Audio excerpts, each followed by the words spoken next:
Why don't perfectionists ever play hide and seek? Because good luck hiding when you can't leave the house without straightening the rugs. Now, we all know someone who's a stickler for perfection, right? They're the ones who'll spend an eternity adjusting a picture frame until it's just so, or the ones who'll rewrite an email 50 times before hitting send. Let's consider the plight of our friend, the desk organizer. They can spend hours, no days, perfecting their workspace, labeling every pen, aligning every paperclip. But wait, when do they actually get to work? By the time their desk is a shining beacon of organizational prowess, the workday is over. Perfectionism, my friends, can be a tricky beast. It lures you in with the promise of ultimate satisfaction, but leaves you chasing an elusive ideal. So the next time you find yourself obsessing over the perfect Instagram caption or the ideal latte art, remember, it's okay to let the rugs be a little crooked sometimes. Have you ever heard about the guy who was so afraid of making a mistake on his painting that he never picked up the brush? That's right, he's still staring at a blank canvas. Now let's not be too harsh on him. We've all been there, haven't we? That moment when we're so petrified of messing up, we'd rather not even try. Maybe it's not a literal canvas for you. Maybe it's that novel you've been meaning to write, or that new recipe you've been wanting to try. You see, there's a certain charm in the concept of good enough. It's not about settling for mediocrity, but about embracing the beauty of progress over perfection. It's about understanding that the most stunning masterpieces started as simple, imperfect sketches. Imagine if the great Mozart waited for the perfect symphony before he ever played a note. Or if Shakespeare had never penned a word until he could write the perfect play.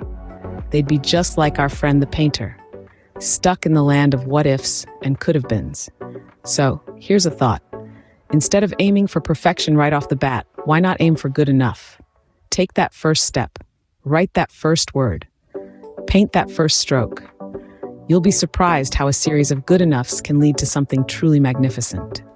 So don't be like our friend the painter. Pick up that brush, make some mistakes, and create something beautiful. What's the difference between a master and a beginner? The master has failed more times than the beginner has even tried. Failure. It's a word that makes us wince, isn't it?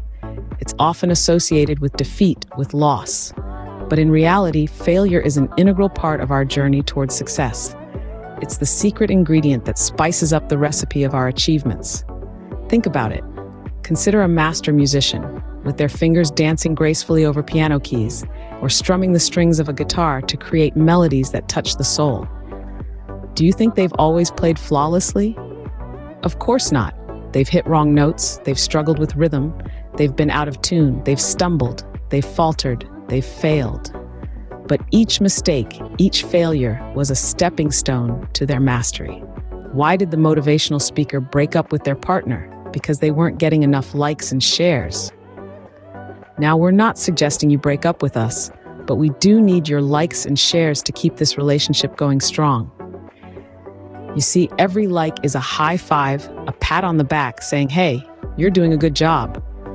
And every share, well, that's you shouting from the rooftops, telling your friends, family, maybe even your dog about this cool video you've just watched. So if you've had a chuckle, found a nugget of wisdom, or simply enjoyed our time together, don't leave us hanging. Give us a like and share the love. Spread the word about the perils of perfectionism, the power of good enough, and embracing failure. So go ahead, hit that like button, share this video, and remember, perfection is overrated. Good enough can be great, and failure is just a stepping stone to success.